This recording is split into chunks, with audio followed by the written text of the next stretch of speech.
Westerley VR Race 12 from Series 3, so that's 3.12 in the series, and it's the penultimate race before the final at Hillington Circuit. So 2 Hillington races coming up. This one called the Hillington Honey, because we're going up Hillington Hill and Honeycroft Hill, the name getting its name from the 2 hills. Now, this is 4 laps, so you'll do each hill once on each lap, so that's 8 climbs over the course of the race. They're both steady, there's no ramps, so you will be able to sort of get up to them in the same gear, but we're hoping that this will sort of lead to lots and lots of attacks. There's 8 opportunities. Probably the first hill will just lose some riders, but as the race goes on, we're assuming that the front pack will thin out during the race. We shall see. A large peloton can carry people along, so that might not happen. So we're about to go through a set of traffic lights, so you can see where the bus is just ahead.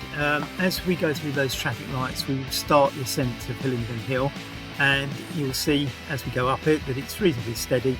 We get to the top, we turn left, we go across, and we descend down to another road, then we go up Honeycroft Hill and back to the start.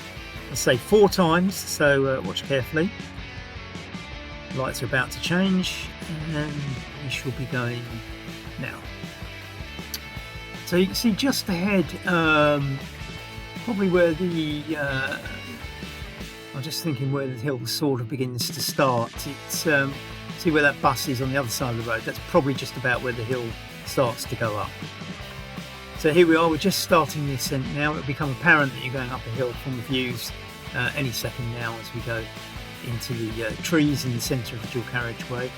Just getting through those lights, or maybe not. So here we are, we're on the hill itself now, and as I say, it's gentle. It's not going to sort of suddenly ramp up anywhere in a way that will throw you out if you're in the wrong gear or anything else like that. You're going to have to do this 4 times, and I think in the first lap probably most people will stay together on this hill. It's just attritional as we go over the 4 laps. This one is less steep than the other one. The other one's shorter but steeper, but essentially they're similar sort of height gains, I would guess, albeit different lengths and different gradients. Neither are hard though. It's not going to be particularly difficult getting up the hills. It's just whether you can race up the hills. It's going to be key. Now we're getting to the top here. As you see the church, and just after the church we're going to turn left and go across the top of the hill before we descend down to the bottom of Honeycroft Hill. This is, I suppose you'd call it Hillington Village, or what's left of the village that would have been Hillington back in the day. Hillington now, of course, a big London borough that goes far wider than Hillington itself. And in fact, we started this race in Uxbridge, in the RAF camp that we are effectively circulating around the outside of is the old RAF Royal Air Force Base at Uxbridge. So here we go. We're not going up the last little bit of the hill.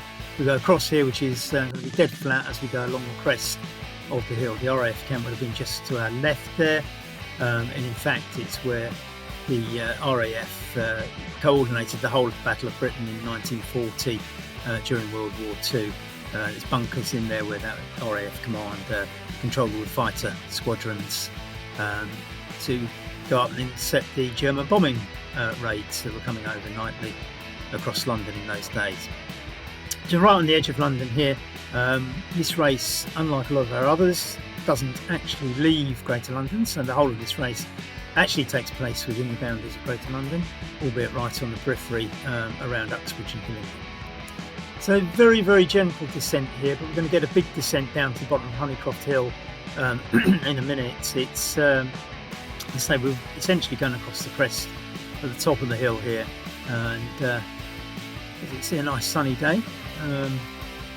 This road is not particularly busy, but it's you can see it's got all these little obstacles just thrown in by the council to keep the traffic going slightly slower. It took me 3 attempts to film this because getting cars that had to stop at those, and stop start. So I think this is about the 3rd time I came along here and managed to get a fairly clean run to the bottom of Honeycroft Hill. So as I say, about to go downhill any moment. So basically, if you think about where we've been, the start very, very small drop at the start, nothing particularly notice. Then we go along a little bit of flat, up Hillington Hill, left into this across the crest at the top of the hill, and any second now we are going to start the descent after a little mini roundabout, which will become apparent as soon as we go over the mini roundabout. We go down quite a fast descent, and I think again it's probably in a large peloton it's not going to do too much damage, but some people seem to descend better than others. I can't say I'm the best, so maybe not the best for me. Right, here we go. You can sort of see that the road's beginning to drop a little bit now, and the real drop comes after the next little mini roundabout that we shall see any moment now. Right, here we are.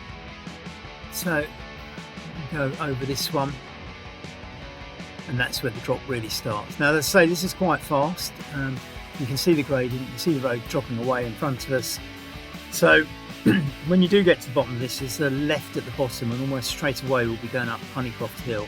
So the effect of going around the corner before the hill might slow some of you down on RGT, so be aware of that. It might be better to be in outside positions where there's less braking. This is the bend as we go round here. So as I say, if you can be in a slightly outside position, you might brake less, and we're straight away onto what is Honeycroft Hill. As I say, this is slightly steeper than the Hillington Hill one, but it's shorter. As I say, similar probably in terms of how much height gain you get, but you can see just by looking at the wall on your left there how much steeper it was than Hillington Hill. Still not steep. It's not it's not something that would sort of be used for a British hill climb or anything like that, because it's just not long enough, and it's not really steep enough. But as I say, this is the steeper of the two, albeit the shorter. Now when you get to the top of this, instead of traffic lights, we turn left, and we are very, very close to the finish. So on lap 4, I think once you get to the top of this hill, you have to sprint. It will be ever so slightly downhill, but it isn't far to the finish. So as I say, lap 4, you've got to get up here in a good position and sprint. And I think if you've been dropped on this hill, I don't think there's enough of a sprint at the end for you to really, really catch up if the guys at the front are going for it. So here we are. Here's the traffic lights. We do the left turn here, and this now is a sprint for the finish. I'm not suggesting that you do a solo sprint right at this point, but I think if you come off the top of that hill, do that left turn, and really sort of put some pace in, anybody you've dropped on the hill will have no chance of catching you on this last little section. So we're about to go over a roundabout, and from the roundabout there's probably about 100 metres to the finish. You can see the church ahead of you where we started. So this is the roundabout, probably 100 metres to the next roundabout which the church is on, and that's the finishing line. Ever so gently downhill here, as you can see.